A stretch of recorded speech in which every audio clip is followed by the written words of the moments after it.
Hey guys, welcome back to my channel. My name is Rachel. Thank you for joining me today. Today I'm going to be working in my greenhouse, and I really just wanted to show you some of the things that I have growing in there. I have had some issues with some of the things I've put in my greenhouse in the past because I didn't use a cover. Like now I have a cover on top, which today I don't need the cover because we are having rain all day. So I don't really need this on here today, but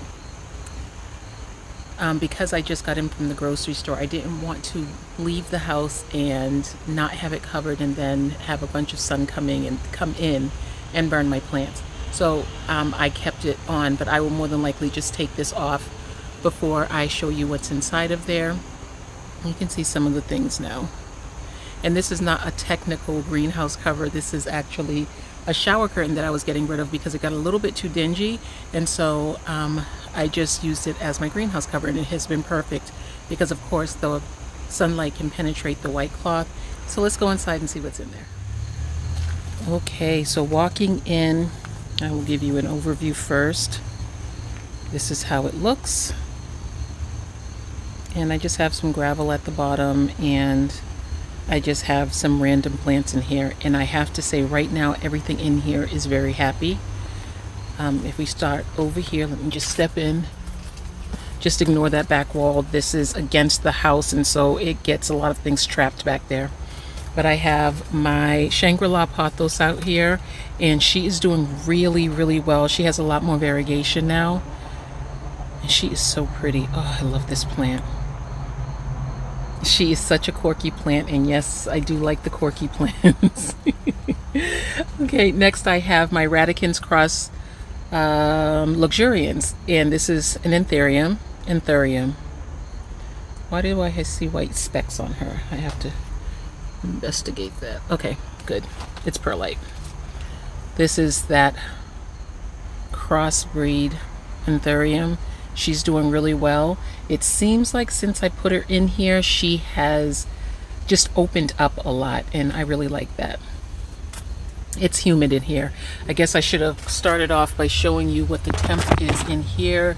It is just a teeny bit over 70 degrees in here right now. So I'm not going to remove the cover because this is obviously giving this greenhouse exactly what it needs. I don't want the temperature to spike. I want to keep the temperature as even as possible. So back to the top shelf, this is my Villanarum Anthurium. This is one of them. I have one inside my house that is in perlite, and then I have one that is here and it is still in soil. And so for right now, it's going to stay in soil. I just wanted to compare the two. Okay, next, this is my plant that looks like a ring of fire, but it's the all green version. This one was in my greenhouse and got burned at the beginning of the season.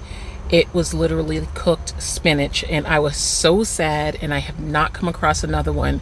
But what I did was I just kept pampering the soil, and now I have a new plant starting out, and I am so happy. Now this pot is definitely too big for it, but since it was growing fine, I didn't touch it. But I will be repotting this plant into a smaller vessel, and I'm going to cut away some of its chunk, just the chunk that is just not doing anything. Next, another one that got cooked was my Mayoi, and she is doing so nicely. I was able to find another one of these, but I'm just so happy that this one is still coming back. And then I have a Jade Pothos. This was a propagation that I made a little while ago, and I just popped her in here. And then, oh, what is this? And then this is my Philodendron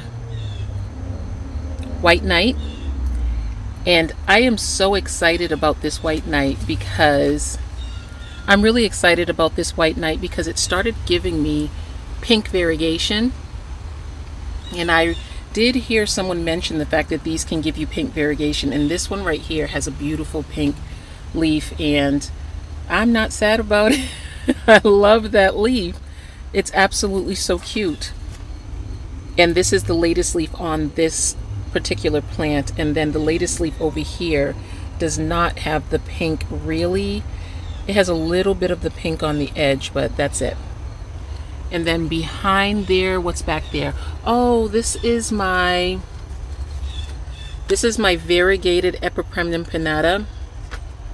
And let me show you how cute she is. I love that plant, and she really likes it out here. She is so happy out here. And then this is one of the plants that I just recently showed you in my my video on my alocasia. This was a propagation, a corm that was growing in my window, and now she is out here. And I just wanted to try to see how long. I know that the Regal Shield will withstand a little bit more of a cold temp than the other plants that I have, and I just wanted to see how this one did. And so far she's really happy and strong, so I'm just going to leave her out here. And then in the corner I have, what is this again? I know it's called a baby monstera, but it's actually called a you know. Okay, down on the second shelf, these are just more propagations that I have. Just I think this is Snow Queen propagations and one jade, and on the bottom there is a golden pothos propagation. This is a plant that used to be in my closet, but I brought her out here because I thought she might be happy. This fern is so nice. It's a bird's nest fern, and I really like this plant, and she seems to be popping out a whole bunch of leaves since I put her out here. I mean, she was always doing well, but she's just doing the most now. And then over here, this is my Creeping Charlie, one of the pots that I have of her. This plant never stops growing. This was just a bunch of propagations that I put into a glass bowl and some water, so she's not in soil or anything as much as she's just growing like wild. I have, don't be sad, back here in the back row, this is, yeah, my cupreas that I've lost, and it kind of, I had to move it off of the top shelf because it kind of looked like a graveyard, and I can't have a graveyard of cupreas in here as much as I have to give them a little bit more time to see if they will rejuvenate. I'm just hoping, but I'm just doctoring the soil right now. And then down here, this fiddle leaf fig has been this size for almost a year now. It's been in my boys' room, and these plants thrive off of neglect, so it's still alive, but honestly I am in shock that this thing is still alive, because I don't even know if they even look at that. And then next to it I have a narrow form of my silver sword philodendron, and I just propagated the top pieces of that. And then here is a beautiful begonia. Let me see if the name of it is on the side. It is a begonia solimutata. What a cute name. The original price was $45, and you see my sale price. Ooh, yay! Sale price for the win. She feels a little bit like sandpaper. I love this begonia, and I'll tell you, since I brought her out here, well, not out here because she's been out here. She never went inside. I bought her because she was $5. I bought her, and I just put her in my garden, and she has been out here from the beginning, but bringing her into my greenhouse is a different story altogether. Now over here I have this lipstick plant that is always giving me headache. It grows and grows and grows, and then it starts to get really dry. I bring it into my greenhouse and it's happy, so I'm just gonna leave it here. Okay, I just brought this begonia in here. I don't know where she's going to fit, but she has to fit in here because my begonia really like it in this space.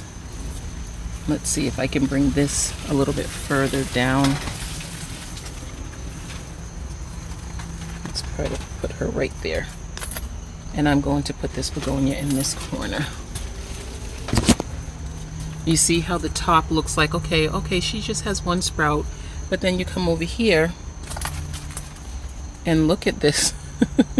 And it grows like this because when it's in my bathroom, the long spikes are just against the ceiling, and then this is just hanging down over a shelf in my bathroom at the window. So I kind of don't want to cut the canes because then it won't fit in my bathroom where I had it, and I really want it to stay in my bathroom and be happy. So we'll just let her stay like this. I may even have to cut this right here. This right here would not fit in the space that it was in, but we'll see how that goes. Okay, and now I'm going to go and get that Mayoi that I have in the corner over there, because those are the plants that I just want to be happy in here. I'll move this. Okay, there you have it. Okay, that fits nicely.